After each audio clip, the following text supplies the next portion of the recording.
Time now for a little Q&A together in the CNN newsroom and around the world. Hello, Ali.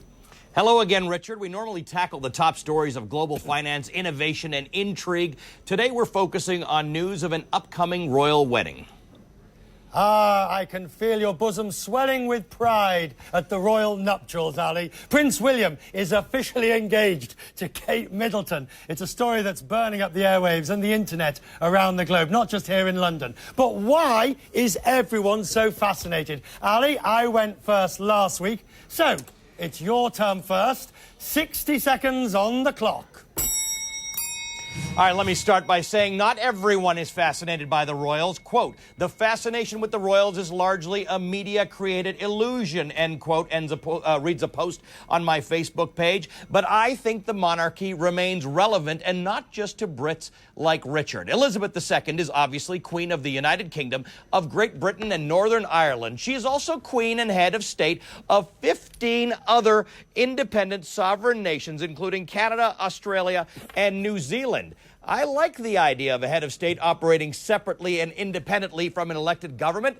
Sure, monarchies have created lots of trouble in the past. They've often acted as a unifying force for their politically, socially, or religiously divided subjects in times of strife.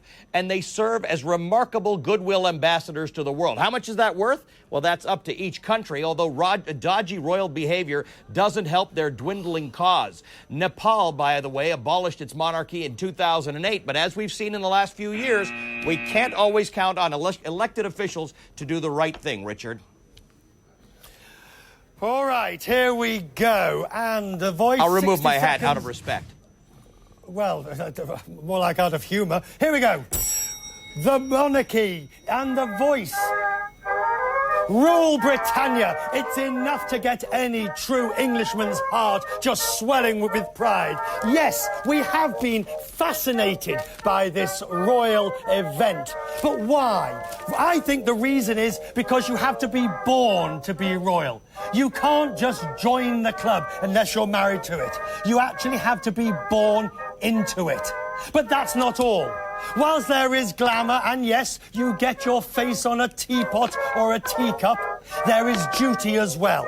Decades of duty in the terms of the Queen, who next year celebrates her Diamond Jubilee.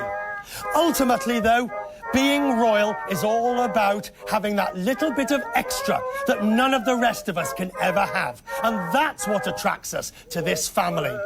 And in the words of the famous constitutional writer Badgerhoe, remember what he said, we must never let daylight into magic. I didn't think music was allowed, and it can stop any time now. Nicely done, Richard. But now it's time to find out who knows what about something. Time to introduce the voice. Hello, voice. All right, my noble, knowledgeable knaves.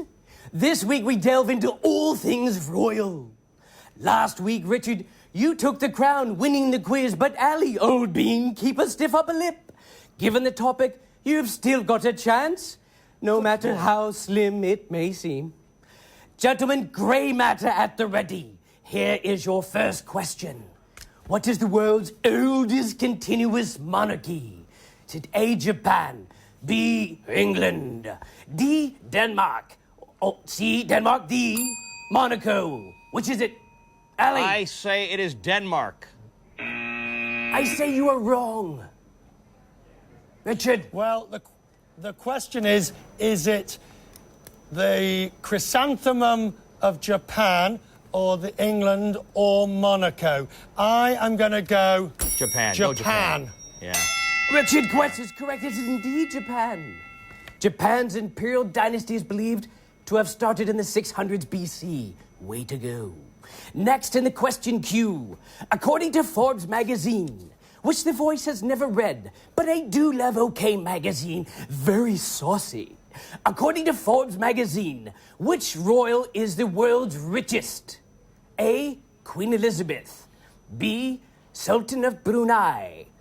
C, King Abdullah of Thailand. Or D, King Abdullah of Saudi Arabia. Richard Quest. Well, I'm going to go with Abdullah of Saudi Arabia.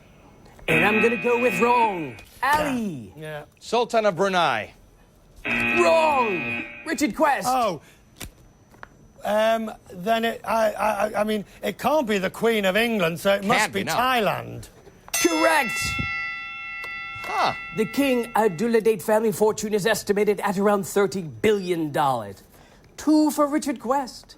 Okay, final question. Reputations will be celebrated or sullied based upon who gets this one right or wrong. So, no pressure. According to the Recording Industry Association of 2-1. America, which artist sold the most albums? And please do take notice of how our Crackerjack graphics team has oh so cleverly crowbarred royalty into each choice below. So who sold the most albums? Is it A, Queen, B, Prince, C, Elvis the King, or D, Michael Jackson, the King of Pop? What an excellent question, voice. I'm going to go for it. Ali. Michael Jackson. Wrong. Now he's Quest. going to win. He's going to win. No, well, it could be. Oh, Say it. You know what you're going to say. You know what you're... Just do it. I'm gonna say. Is it Prince or is it Elvis? All right, let's go with Elvis. It is Elvis. Yes. Elvis's album sales are to be said more than 1 billion. Michael Jackson brings up the rear. Close behind it, number 2. Our winner this week. Richard Quest takes the crown while Ali is handed the scepter of defeat.